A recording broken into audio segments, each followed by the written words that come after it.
Think about where your couch is. That's how deep he made it into their place. And he's so confident. I mean, they had to be like, I don't know, maybe we know a Nate, you know? Doing those drive-in shows were fun. They were, you know, you're at a drive-in movie theater. What's hard is when people want to leave early. If they don't like your act, I mean, you just see headlights hit you in the face. And he's just like, and just kind of backs up. And you're like, all right, there goes that guy.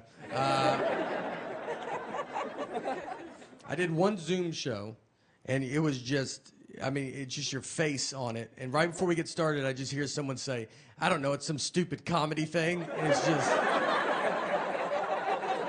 what's that? What'd she say? Just helicopters all day. That's an outside show.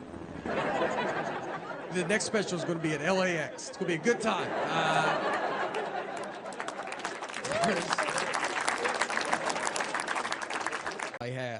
I was doing it, so as comedians, we do a lot of corporate events, and I was doing this corporate event in Tampa, Florida, and it was for this guy. He ran Tampa's electricity or something. I don't know what anybody does, but he invented the electricity in Florida. So, yeah, he's doing real good, and he was a very nice guy. He's very generous. He was all his employees. He was raffling off 2 cars.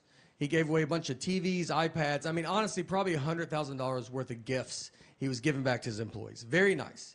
Well, I was one of these gifts that he was giving back. So in the middle of giving this stuff away, he stops and goes, all right, got a big surprise for you. Can't believe we got this guy to come here. And he brings me out. I mean, nobody's heard of me at all. I mean, they're all looking at it like, I think I could get this guy to come to my house. I mean, who is... I start doing my act. I do 1 hour and just 0 laughs. I mean, nothing. And I'm not doing new jokes. I'm doing the greatest hits. I told the iced coffee with milk story 3 times.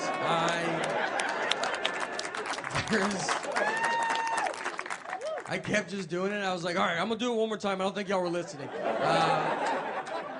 People were leaving.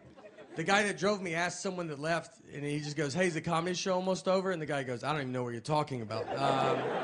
There's a guy giving a speech up there right now, so maybe after that.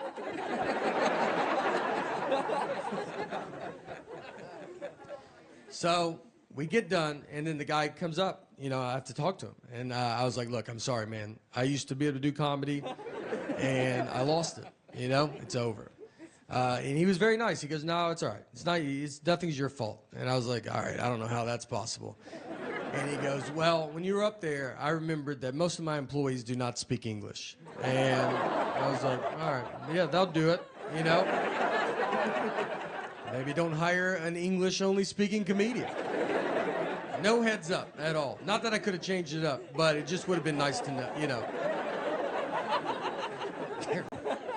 I have a daughter, and my daughter's name is Harper. So a lot of people ask, they're like, oh, did you name her after Harper Lee, the author of To Kill a Mockingbird?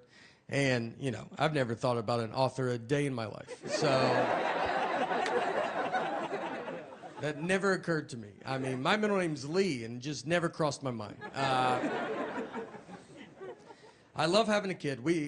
I love when kids cry. It's just innocent. I love how innocent it is. They cry over a tag in their shirt. And, I mean, they're bald. Just, they don't like, it feels weird. And then, I mean, if you walk, you're like, is your house on fire? Like, I've never seen someone cry this much. It's over nothing. She's on her iPad a lot. You know, that's the hard part. You got to get these kids off. Or you don't want technology all the time. She just sits there on her iPad. She wants to be a YouTuber, which as a comedian makes me furious.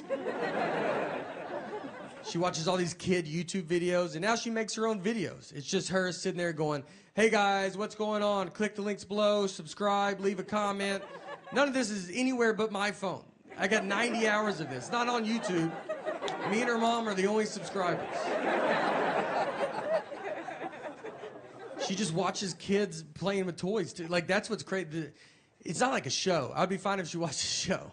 She watches just a kid that's like, hey, you don't have this toy? I do. You want to see me open it?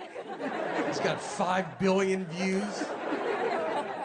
It looks like we buy her nothing. Like, we just show her, if you want to watch a kid have fun, but you're never going to have fun in this house. We take her out. We go do stuff. I would take her to Chuck E. Cheese all the time. You can go there. They had COVID in '84. So they can't even survive in there. That's what, I mean, Chuck E. Cheese is rough. I don't know if you've been there in a while. They look like they're trying to go out of business and they can't. They filed for bankruptcy and they're still open.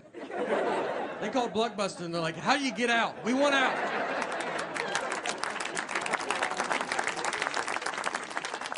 They're updating nothing. That Chucky band is just robotic. I mean, the drummer doesn't even turn on. It just sits like that the whole time.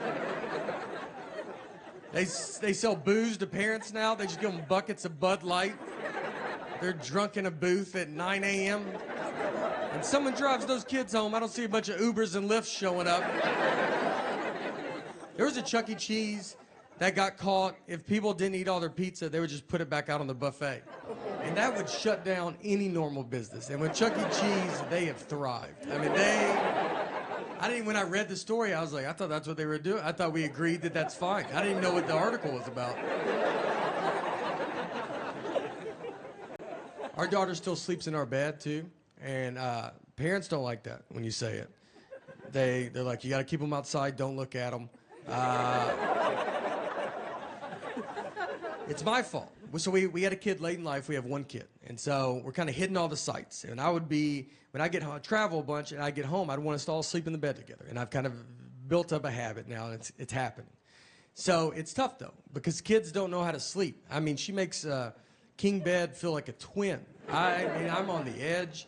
When I sleep alone in a hotel, I have to sleep with my head on the nightstand. It's the only way I know how to go to bed. She gets sideways, upside down. If you woke up upside down tomorrow, you would go to the hospital. She's also apparently going through menopause because she's the hottest human being that's ever lived. I mean, I'm freezing at night. She just kicks all the covers off, and you're like, yeah, no, you go ahead. It's your bed. We're lucky to be in it.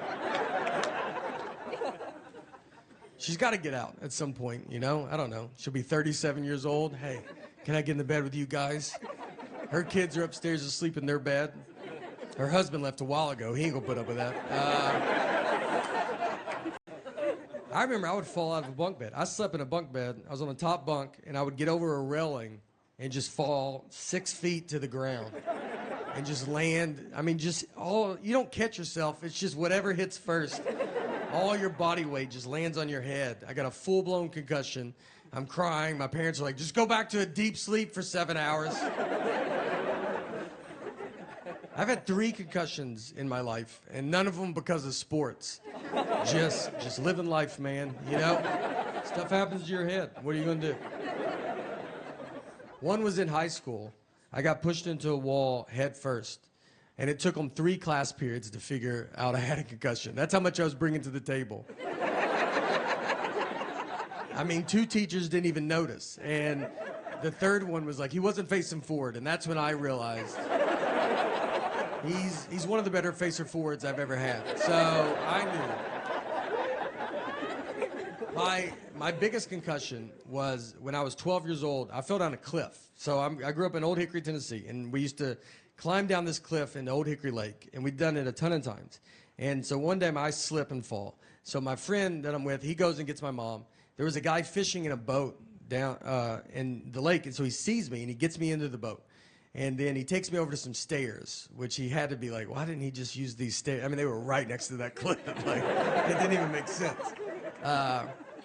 There was 2 guys at the bottom of the steps, and he goes, hey, this kid fell. Can you carry him up? So they carry me up, and my mom's in an ambulance in her pajamas. My dad, who I think everybody knows now is a magician, and he's doing a show in a full tuxedo. So when they get to the hospital, the doctor starts talking to my parents. I mean, my mom looks homeless. My dad's in a tuxedo. It looks like they're divorced and someone's not paying child support. So we have never known who was in the boat or the guys that carried me up those stairs. We've never known who it was. And we always wanted to thank them. I mean, those guys truly saved my life. And we could just never find out who it was. So we've never known. So I tell you that to tell you, last year, my dad he's doing a show. He does these magic shows in prisons. So he's doing a show in a prison. And during the show, one of the inmates just stands up and says, I know your son. Which is probably not the best place as a father to hear that. Just like, I know your boy. He keeps his mouth shut. He's good people. So, my dad, he goes, hey, he's like, all right. He goes, how do you know my son? And he was one of the guys that carried me up those stairs that day. I mean, I promise, I was 12 years old, and we've never known who carried me up those stairs. And it was him and his brother, and then his brother saw me on the Tonight Show and was like, that's that kid that we carried up those stairs that day. So, it's pretty crazy. And so since then, I've been actually bringing him out to shows, and I'm going to bring him out tonight. And, no, he's not here. He's in prison. But, yeah. Sorry. Yeah, trust me. Look, he would love to be here, trust me. I mean, yeah, he'd kill to be here, to be honest. But there's one day I'll get him. I did find out why he was in prison, which was crazy. So it was that same day. They just carried a body down those stairs. And you can imagine the frustration to then be handed another body. And yeah, and you're like, dude, are you serious right now? Like, we just did this, man, you know? All right, that part I made up. But the rest of it's true.